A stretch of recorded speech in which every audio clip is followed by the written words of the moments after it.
Assalamualaikum warahmatullahi wabarakatuh. Semangat pagi anak-anak hebat. Bagaimana kabarnya kalian hari ini? Semoga selalu dalam keadaan sehat ya. Kali ini kita belajar di tema 2 yang berjudul Selalu Berhemat Energi, subtema 1 Sumber Energi di pembelajaran kedua. Mari anak-anak kita awali pembelajaran hari ini dengan bacaan basmalah. Bismillahirrohmanirrohim.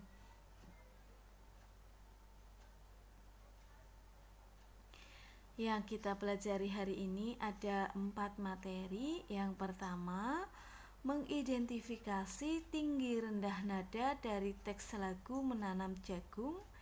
Yang kedua, menyanyikan notasi lagu Menanam Jagung. Dan yang ketiga, memberikan contoh hak dan kewajiban dalam kehidupan masyarakat. Yang keempat adalah menjelaskan perbedaan hak dan kewajiban dalam masyarakat. Di pembelajaran pertama, anak-anak masihkah ingat kalian bahwa sumber energi terbesar di bumi kita adalah energi matahari? Selain energi matahari, banyak sekali sumber energi yang ada di bumi kita. Kita cari tahu bersama-sama ya. Tapi sebelumnya kita belajar terlebih dahulu tentang gambar yang ada di bawah ini. Ada orang yang sedang menanam biji jagung. Masih ingatkah kalian lagu Menanam Jagung ciptaan dari Ibu Sud? Ya, lagu Menanam Jagung ini berbirama 4/4, mempunyai 2 bait syair lagu. Marilah anak-anak kita bernyanyi bersama lagu Menanam Jagung.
Anak-anak, setelah kita menyanyikan lagu Menanam Jagung bersama, kita belajar lagi tentang tinggi rendahnya nada dan tempo.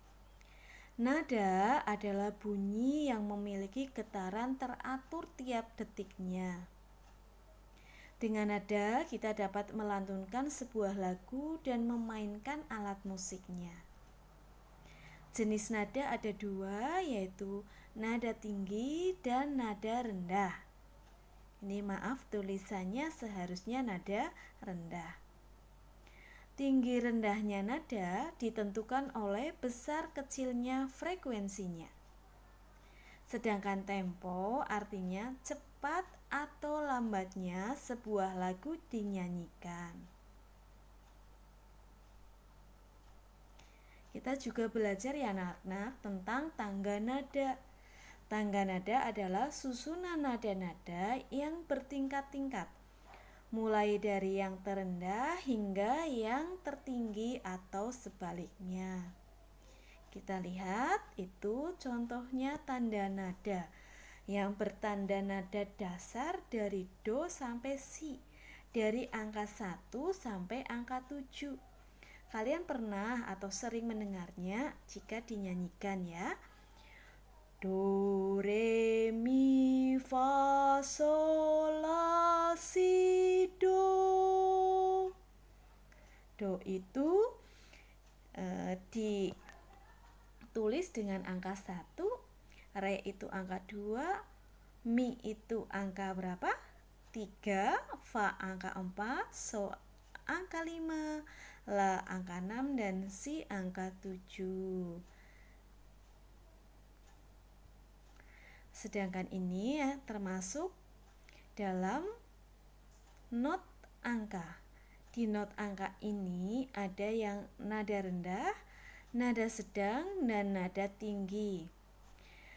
Jika nadanya atau not angkanya terdapat tanda 1 titik di bawah not angka, maka lagu yang dinyanyikan lebih rendah dari nada aslinya.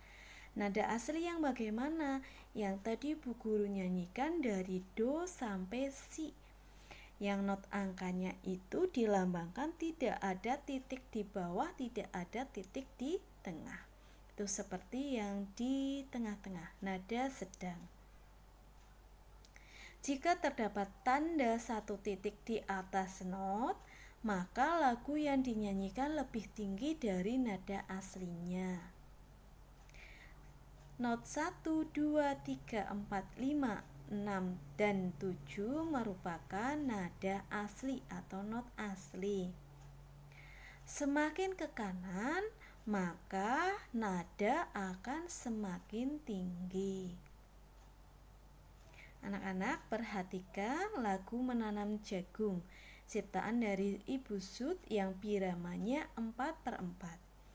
Birama lagu adalah 4/4, menunjukkan bahwa dalam satu birama terdapat 4 ketukan. 1 ketukan akan bernilai 1/4. Perhatikan yang di bawah ya.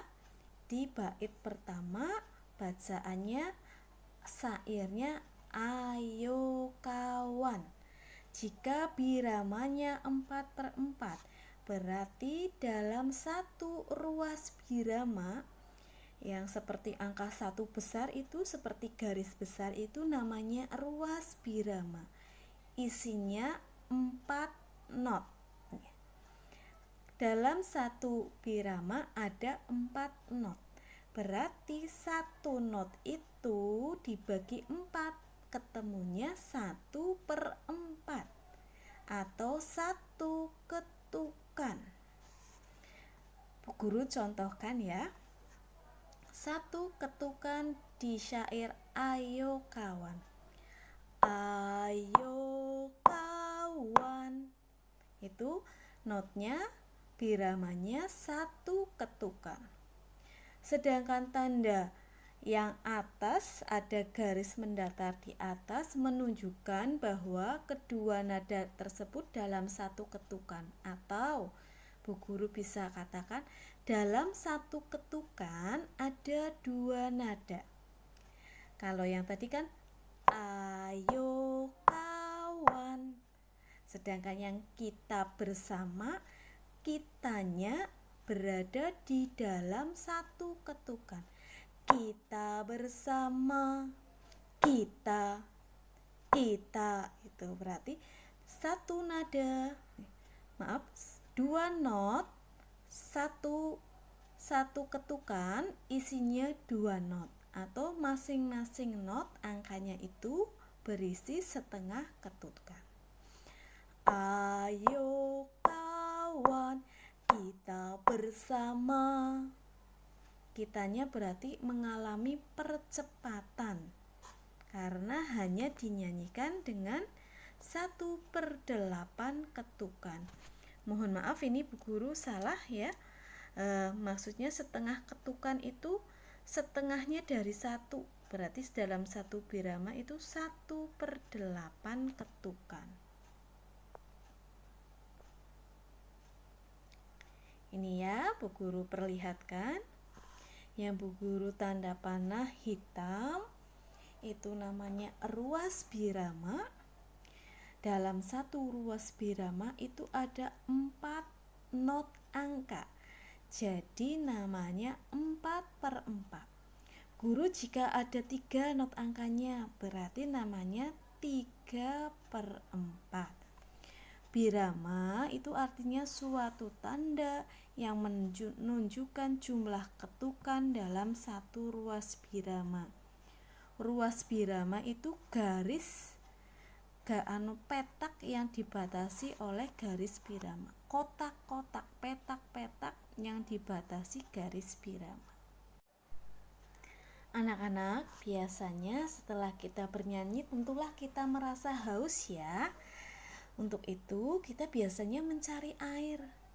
Air juga termasuk energi atau sumber energi. Energi air. Air merupakan salah satu sumber energi. Tubuh kita membutuhkan air untuk beraktivitas. Tidak hanya manusia, tumbuhan, dan hewan juga membutuhkan air. Selain diminum, air juga kita gunakan untuk memasak, mencuci, mandi, dan lain-lain. Air juga dimanfaatkan sebagai sumber energi listrik, salah satunya dengan menggunakan kincir air.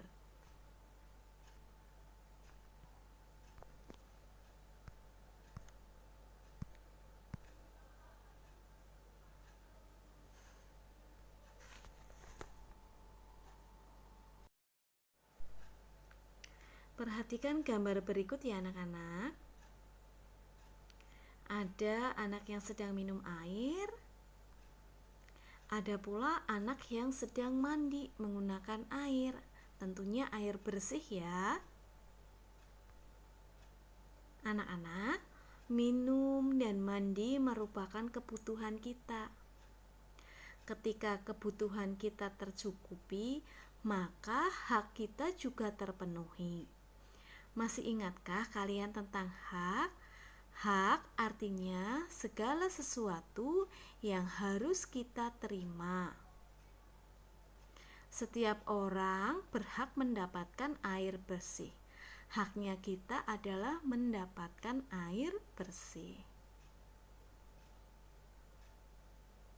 Sedangkan gambar yang ini kalian amati para warga yang sedang membersihkan sungai dan seorang anak Udin yang sedang mematikan keran air ketika bak mandinya telah penuh. Membersihkan sungai dan menutup keran ketika sudah penuh merupakan contoh atau bentuk kewajiban terhadap energi. Kewajiban artinya segala sesuatu yang harus kita patuhi dan laksanakan. Maka anak-anak, tidak hanya kita saja yang ingin mendapatkan air bersih, menuntut hak kita mendapatkan air bersih, tapi kita juga harus menjaga sumber air bersih dengan menjalankan kewajiban kita. Contohnya di gambar itu ya. Setiap orang itu berhak mendapatkan air bersih. Untuk itu, setiap orang atau masyarakat juga harus melaksanakan kewajibannya dengan baik. Contoh kewajiban terhadap sumber energi. Perhatikan ya gambarnya. Ya, yang pertama adalah mematikan keran jika sudah tidak digunakan. Ini kalian lakukan setiap hari ya di rumah ya. Yang kedua, menanam tumbuhan di sekitar lingkungan. Karena dengan menanam tumbuhan, akar tumbuhan akan mencengkram air yang berasal dari air hujan, sehingga airnya tidak masuk ke dalam aliran sungai yang nantinya akan menuju ke laut, tetapi dicengkram menjadi air tanah, sehingga kebutuhan air kita akan terpenuhi. Yang ketiga adalah membersihkan sumber air atau sungai dari sampah. Ketika sungainya ini bersih dari sampah, maka tidak akan terjadi yang namanya banjir. Aliran sungainya lancar, sungainya bersih, Bisa untuk kebutuhan kita mengaliri irigasi di sawah ataupun memberikan minum kepada hewan peliharaan atau hewan ternak ya. Adapun contoh hak terhadap sumber energi. Perhatikan gambarnya ya. Yang pertama, hak mendapatkan air bersih dan sehat. Air bersih dan sehat itu biasanya kita gunakan untuk masak, mandi, mencuci piring, mencuci baju. Hak mendapatkan air yang lancar. Nah, ketika aliran air PDAM di rumah kita mati, seketika itu kita merasakan, oh iya, ternyata kita sangat membutuhkan air. Mau makan saja cuci tangan, habis makan cuci tangan, mau sholat harus berwudu terlebih dahulu. Apalagi kalau kita berkeringat harus mandi, biasanya sehari iya minimal 2 kali, ada yang 3 kali juga ada. Hak kita memanfaatkan air untuk memenuhi kebutuhan sehari-hari, ya baik minum, makan, cuci baju, cuci piring, ke kakus, dan yang lain-lain ya. Adapun contoh yang bukan termasuk hak dan bukan termasuk kewajiban adalah mencontek saat ujian atau menerima contekan dari teman saat ujian itu bukan merupakan hak. Tidak mematuhi peraturan lalu lintas, bersikap sewenang-wenang itu juga bukan hak kita. Kewajiban kita yang bukan merupakan kewajiban kita adalah menghina orang lain. Ini bukan kewajiban ya. Tidak mau bekerja sama atau membuang sampah sembarangan. Ini contoh sikap yang tidak harus kita tiru atau harus kita jauhi sikap-sikap yang seperti ini. Oke anak-anak, sudah di akhir pembelajaran hari ini. Bu Guru ucapkan terima kasih sudah mendengarkan dengan baik. Kita akhiri pembelajaran hari ini dengan bacaan hamdalah. Alhamdulillahirabbil alamin. Wassalamualaikum warahmatullahi wabarakatuh.